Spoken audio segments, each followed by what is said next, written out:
C'est toujours un plaisir de vous retrouver dans le cadre de ce Salon international des femmes d'Afrique et d'ailleurs inspirantes qui se tient dans la capitale gabonaise Libreville. Avec moi sur ce plateau, Madame Samira Yesni. Merci d'avoir accepté notre invitation.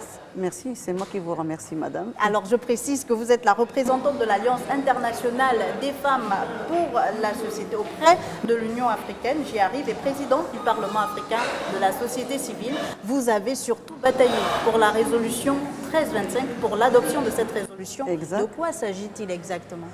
On va commencer par le commencement de cette résolution. Allez-y. Nous, en tant que groupe de femmes en Afrique, on s'est connus auprès de plusieurs conférences internationales. Après la conférence de Pékin de 1995, il y a la Commission économique pour l'Afrique qui a mis en place un groupe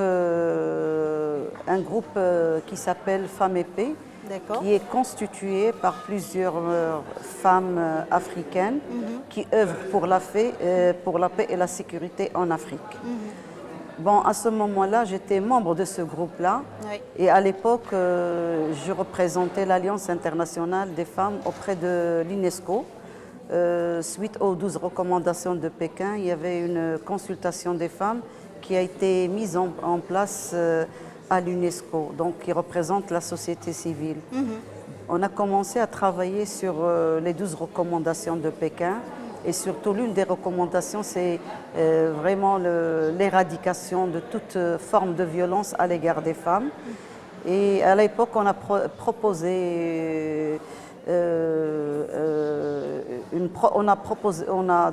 soumis une proposition à Monsieur le directeur général Federico Mayor, qui était président directeur général de l'UNESCO, et parce qu'il y avait une relation, une bonne symbiose entre société civile et l'UNESCO. Et alors ça vous a pris combien de temps pour arriver à l'adoption de cette résolution? De 95 à 99. Parce que tout le travail s'est fait à l'UNESCO et auprès du comité Femmes et Paix qui était basé à Addis. D'accord. Donc au sein de l'UNESCO, on a travaillé en tant que groupe de femmes qui représentent leur pays. Donc chaque pays avait des spécificités. Et de toute façon, l'Afrique, comme vous le saviez, à un certain moment, elle est devenue une poudrière. Il y a des guerres civiles qui éclatent, des guerres ethniques. À ce moment-là, l'UNESCO, ils ont pris la décision d'organiser une grande conférence. Et c'était la conférence panafricaine pour une culture de la paix et la non-violence en Afrique, qui était organisée conjointement par le gouvernement tanzanien, l'OUA et l'UNESCO. Nous étions invités à prendre part à cette grande conférence. Et j'étais élue membre du bureau de la conférence, j'étais co-rapporteur.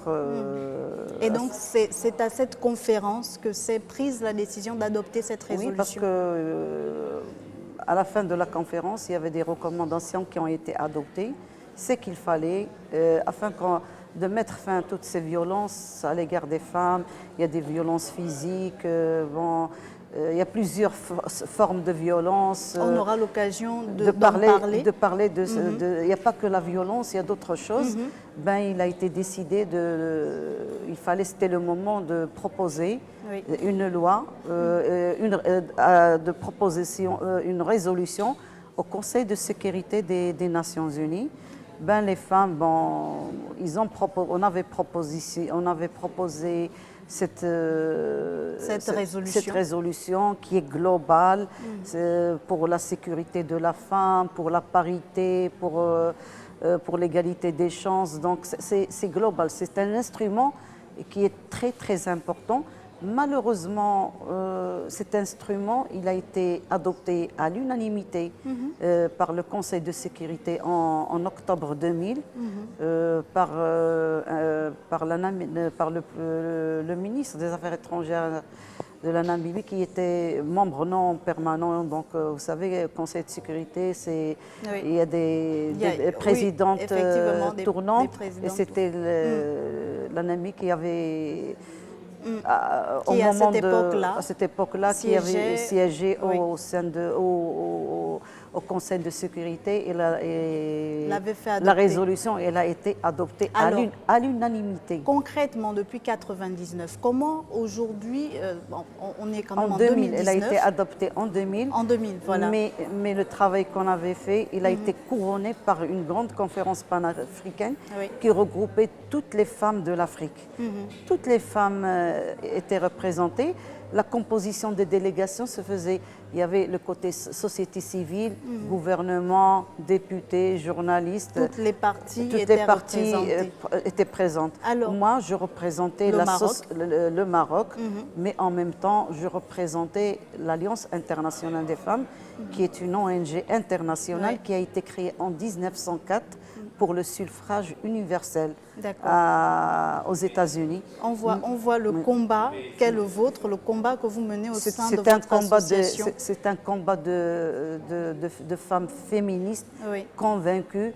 C'est des femmes chevronnées qui veulent la mise en application de toutes les conventions, tous les protocoles qui protègent les femmes d'une manière... Et pour en venir à cette résolution 1325, comment en 19 ans, vous, à votre niveau, vous pouvez apprécier l'appropriation par les États de cette résolution au niveau du continent africain? Ce n'est pas au niveau du continent africain. Récemment, au mois d'octobre 2018, notre ONG, l'Alliance internationale des femmes, a organisé la réunion annuelle de l'Alliance. Et parmi les priorités, on avait organisé en parallèle un séminaire sur la résolution 1325 et on a invité toutes les femmes qui ont participé, qui ont contribué à la mise en place des recommandations. Mais au-delà de ces séminaires, il faut bien que ces résolutions soient appliquées, soient concrétisées dans les États. Justement, je vais venir vers cette explication. C'est que cette résolution en Afrique, en Europe, sur les 5 continents, elle est méconnue. D'accord. Donc il y a un gros problème de vulgarisation. Gros problème de vulgarisation. Premièrement, pour qu'elle soit adoptée auprès de nos pays respectifs. Ou du moins ratifiée. Qui ont ratifié, il faut une loi organique auprès de chaque pays. S'il n'y a pas une loi organique, on ne peut pas, cette résolution ne sera jamais mise en application. L'occasion vous est donnée pour vulgariser cette résolution. Vous nous avez parlé d'une résolution qui protège les droits de la femme, d'une résolution qui protège la femme en zone de conflit comme en zone de paix. De paix en tout, pour ses droits, civiques, sociaux, économiques. Donc cette résolution, elle est très importante parce qu'on n'a pas besoin de chercher autre convention ou un protocole additionnel. Elle est prête, elle est globale, elle protège la femme pour la parité, l'égalité des chances, l'accès aux postes décisionnels. Donc, c'est pas que la violence. Donc, c'est parce que même quand la femme vraiment elle est dénigrée, quand elle n'a pas accès à un poste de responsabilité dont elle mérite ce poste, c'est une violence envers la femme. Donc c'est une violence, il y a la violence physique, morale, psychologique, économique. Donc cette résolution, elle est extraordinaire. Il n'y aura pas d'autre résolution plus performante que la résolution 1325. Et donc une résolution qui devrait être une feuille de route pour les gouvernements, mais également pour les associations qui militent pour les droits de la femme. Est-ce que vous pensez qu'au niveau africain et peut-être au Maroc, les associations, elles, se sont appropriées cette résolution? Bien sûr, au Maroc, il y a des associations. Il y a des associations féminines, il y a des associations féministes. D'accord. Alors, c'est les féministes qui trouvent des solutions. Parce que, étant donné si les hautes sphères de nos gouvernements n'ont pas cette volonté politique de présenter cette résolution auprès des instances comme les parlements, comme les parlements pour adopter, donc on ne peut rien faire. Oui. S'il n'a pas une loi organique pour la mise en application de cette résolution, on ne peut rien faire. Notre objectif, notre responsabilité, c'est premièrement on est en train de créer des groupes de lobbying, de pression, Oui. pour que nos gouvernements trouvent un mécanisme pour la mise en application Oui. de cette loi, sinon, de cette résolution. Sinon, elle va rester une résolution qui va être Dans les tiroirs ou dans une les résolution tiroirs de trop. ou dans les cimetières, donc comme des lois non appliquées de plusieurs instances internationales. Alors, Madame Sabrina Yesni, il y a quelque chose de particulier. Vous êtes la présidente du Parlement africain de la société civile. Est-ce que, au niveau de votre Parlement, vous avez pris la mesure de cette résolution et vous l'avez impulsée à toutes les associations de la société civile? Oui, effectivement, on avait déjà organisé en 2017 la Parce qu'il première... il est quand même récent, le Parlement de la société civile. Oui, c'est une structure qui a été créée en 2007. Donc c'est une structure qui est basée à Lomé, mais elle a des représentants dans plusieurs pays francophones. Donc chaque représentant, il est le président national dans son pays.